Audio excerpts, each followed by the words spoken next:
আসসালামু আলাইকুম সুপ্রিয় দর্শক, আজকে আরেকটি নতুন রেসিপিতে আপনাদের সবাইকে স্বাগতম। বর্ষাকালে এই তালের গড়গড়া পিঠাটা না খেলে যেন এই বর্ষাটা জমেই না। আর এটা কিন্তু বরিশালের খুবই বিখ্যাত একটি তাল গড়গড়া পিঠা। আর এটা তৈরি করা খুবই সহজ, খেতে কিন্তু অসম্ভব মজা। তা চলুন আমি এই অসম্ভব মজার তাল গড়গড়া পিঠাটা কিভাবে তৈরি করলাম সেটা আপনাদের মাঝে শেয়ার করি। প্রথমে আমি এখানে দিয়ে দিচ্ছি 1 কাপ পরিমাণ তালের রস, সাথে দিয়ে দিলাম 1 কাপ পরিমাণ পানি। এখন এই তাল আর পানিরটাকে খুব সুন্দরভাবে মিক্স করে নেব। আর এভাবে শুকনো করে কিভাবে তালটা রসটা বের করে নেবেন সেটা কিন্তু আমার ভিডিওতে পেয়ে যাবেন। এখন এটা খুব সুন্দরভাবে মিক্স করা হয়ে গেলে আমি এখানে আরও 1 কাপ পানি দিয়ে দিলাম। এখানে পানির পরিমাণটা একটু বুঝে শুনে দিতে হবে, বেশি হয়ে গেলে কিন্তু আবার অনেকটা সময় লাগবে টানতে, সেজন্য অল্প অল্প করে আমি এখানে ব্যবহার করেছি। স্বাদ মতো দিয়ে দিচ্ছি লবণ আর দিয়ে দিচ্ছি চিনি 1 কাপ পরিমাণ। আপনারা যদি চিনিটা বেশি খেতে পছন্দ করেন তাহলে কিন্তু এর চাইতে বাড়িয়ে দিতে পারেন।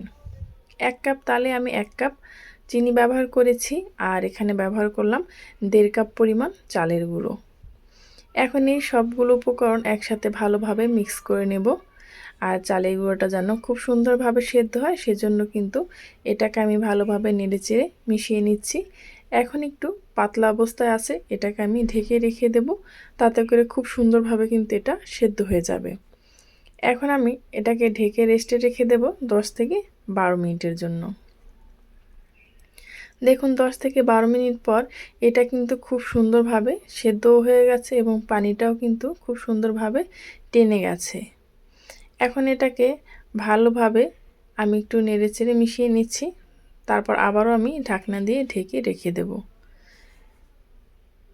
এখন এটাকে একটা বাটিতে নিয়ে আমি এখানে নিয়ে নিলাম কিছু নারকেল কোড়া। আমি এখন নারকেলের ব্যবহার করার কারণে এই নারকেলটা কিন্তু খুব সুন্দর একটা ঘ্রাণ বের হবে। অনেকে কিন্তু চালের গুঁড়ার সাথেই দেয়, আমি এটাকে আলাদাভাবে করে দিলাম। এখন এটাকে ভালোভাবে একটু হাতের সাহায্যে মেখে নিলাম। অবশ্যই এটাকে নারকেলটা দিয়ে খুব ভালোভাবে মিক্স করে নিতে হবে। এই পর্যায়ে এসে যারা এখনও লাইক দেননি প্লিজ একটি লাইক দিয়ে ভিডিওটা কন্টিনিউ করবেন। এখন আমি একটা বাটিতে এই গোলাটা নিয়ে নিলাম, সাথে নিয়ে নিলাম সয়াবিন তেল, আপনারা চাইলে ঘিও নিতে পারেন। এখন নিয়ে নিচ্ছি এরকম একটা ছাঁকনি।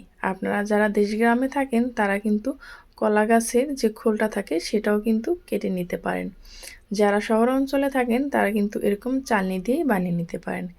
এখন যে ডোটা আমি রেখেছিলাম সেই ডোটা থেকে একটুখানি নিয়ে লম্বা লম্বা করে দেখতে পাচ্ছেন কিভাবে আমি কিনার থেকে এটা রেখে দিলাম।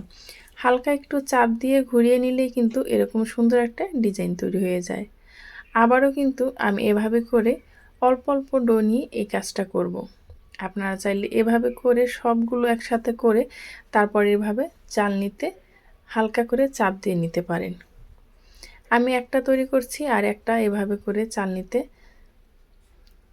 চাপ দিয়ে নিচ্ছি, তাতে করেই কিন্তু আমার সবগুলো পিঠা এরকম তৈরি হয়ে যায়। আর তৈরি করা কতটা সহজ দেখতেই পারছেন, আর খেতে কিন্তু অসম্ভব মজা। তাহলে সিজনে একবার হলো এই পিঠাটা তৈরি করে খাবেন, আশা করি আপনাদের কাছেও ভালো লাগবে। আজকে আমার চ্যানেলে যারা প্রথম ভিজিট করেছেন, ভিডিওটি দেখতে দেখতে কোনো অংশ যদি আপনাদের কাছে ভালো লেগে যায়, পুরাতন এবং নতুন বন্ধু যারা এখনও আমার চ্যানেলটি সাবস্ক্রাইব করেনি প্লিজ চ্যানেলটি সাবস্ক্রাইব করে পাশে থাকা বেল আইকনটা ক্লিক করে রাখবেন, যাতে এরকম সহজ এবং মজার রেসিপি আপলোড করা মাত্রই আপনার কাছে নোটিফিকেশন পৌঁছে যায়। এই তো আমার সবগুলো পিঠা কিন্তু তৈরি হয়ে গেছে। এখন আমি এটাকে ভাপ দিয়ে নেব। প্রথমে আমি এখানে একটি রাইস কুকারে পানি বসিয়ে দিলাম, দিয়ে দিলাম উপরে একটা চালনি। আপনারা কিন্তু এটা চুলাও করে নিতে পারেন। এখন আমি ঢাকনা দিয়ে এটাকে 5 মিনিট ভাপ দিয়ে নেব। 5 মিনিট ভাপ দিয়ে নিলেই কিন্তু এটা খুব সুন্দরভাবে হয়ে যাবে। পিঠাটা কিন্তু এভাবেই তৈরি করা হয় এবং এভাবেই খাওয়া হয়। আপনারা চাইলে অর্ধেকটা তেলে ভেজেও খেতে পারেন, দেখতে পারেন কেমন লাগে। আমি সামনে আরেকটা ভিডিও করব, দেখব তেলে ভেজে নিলে এটা খেতে কেমন লাগে। আপনারা যদি তৈরি করেন সেক্ষেত্রে অল্প সময় কিছুটা রেখে আপনারা তেলে ভেজেও দেখতে পান কীরকম লাগে। এই পর্যন্ত যারাই আমার সাথে ছিলেন তাদেরকে জানাই অসংখ্য ধন্যবাদ। পরবর্তী ভিডিও পর্যন্ত ভালো থাকবেন। আল্লাহ হাফেজ।